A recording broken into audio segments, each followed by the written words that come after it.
আজও সেই পুরনো রাস্তাটা ধরেই হাঁটছি। কত বছর হয়ে গেল, তবুও পথটা যেন তোমারই নামই বলে। বিকেলের নরম আলো, হালকা বাতাস, আর বুকের ভেতরে জমে থাকা এক সমুদ্র অপেক্ষা। আমি জানি না তুমি কোথায় আছো, কেমন আছো, শুধু জানি আমার প্রতিটা প্রার্থনায় আজও তোমার নাম জড়িয়ে থাকে। আমিও ভুলিনি, ভুলে যাওয়ার অভিনয় করেছি মাত্র।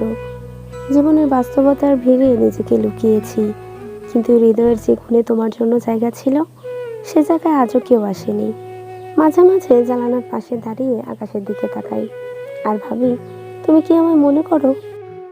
মনে পড়ে সেই দিনটার কথা, কলেজের শেষ বিকেল। তুমি বলেছিলে যদি কোনোদিন হারিয়ে যাই আমাকে খুঁজবে। আমি হেসে বলেছিলাম, তুমি হারাবে কেন? তখন বুঝিনি মানুষ কখনো কখনো কাছেই থেকেও হারিয়ে যায়। হ্যাঁ, মনে আছে। সেদিন তোমার চোখে কত স্বপ্ন ছিল, অথচ ভাগ্য যে আমাদের গল্পটা অন্যভাবে লিখেছিল। পরিবারের চাপ, সময়ের দূরত্ব আর কিছু না বলা কথার ভিড়েই আমরা আলাদা হয়ে গেলাম। আমি চেয়েছিলাম তোমাকে সব বলতে, কিন্তু সাহস পাইনি। আমি অপেক্ষা করেছিলাম দিনের পর দিন, মাসের পর মাস, তোমার একটা ফোন, একটা বার্তা কিংবা একটুখানি খবরের জন্য, কিন্তু কিছুই আসেনি। ধীরে ধীরে সবাই বলল ভুলে যাও, অথচ মানুষ কি সত্যি তার ভালোবাসাকে ভুলে যেতে পারে? আমি অনেকবার ফোন হাতে নিয়েছিলাম, তোমার নাম্বারটা খুলে আবার বন্ধ করেছি। ভেবেছি এতদিন পর যদি তুমি আমায় চিনতে না পারো, যদি তোমার জীবনে নতুন কেউ এসে থাকে, তাই আর সাহস করিনি। বছরগুলো কেটে গেল, জীবন চলতে লাগলো নিজের মতো। কিন্তু যখনই কোনো প্রেমের গল্প শুনেছি, তোমার মুখটাই ভেসে উঠেছে। মনে হয়েছে আমাদের গল্পটা অসমাপ্ত থেকে গেল কেন। আমার জীবনও সহজ ছিল না, হাসির আড়ালে অনেক কান্না লুকিয়েছি।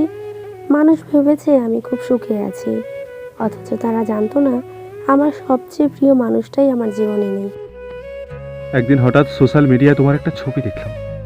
অনেক বদলে গেছো, কিন্তু চোখ দুটো ঠিক আগের মতোই আছে। সেই চোখ যেখানে আমি একসময় নিজের ভবিষ্যৎ দেখতাম। আর আমি তোমার একটা লেখা পড়েছিলাম, যেখানে তুমি লিখেছিলে কিছু মানুষ দূরে গিয়েও হৃদয়ের সবচেয়ে কাছে থাকে। জানো, সেই লেখাটা পড়ায় আমার চোখে পানি চলে এসেছিল। মনে হয়েছিল কথাটা যেন আমাকেই লিখেছিলে। তখনই সিদ্ধান্ত নিয়েছিলাম, আর না, যদি সত্যি ভাগ্য আমাদের আলাদা করে থাকে, তাহলে অন্তত একবার দেখা করে সব কথা বলে নেব। আর ঠিক সেই সময় তোমার বার্তা পেলাম, মাত্র 3টি শব্দ, কেমন আছো তুমি।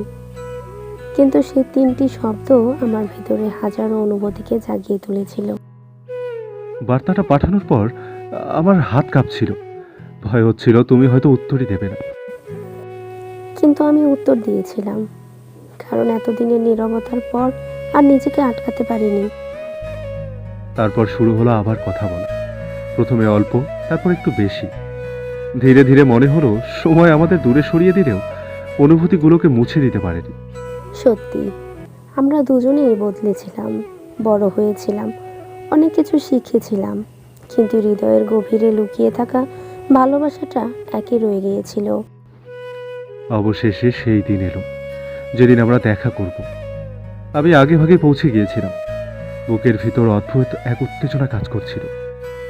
আমি ধীরে ধীরে এগিয়ে আসছিলাম, প্রতিটা পদক্ষেপের সঙ্গে হৃদস্পন্দন বেড়ে যাচ্ছিল।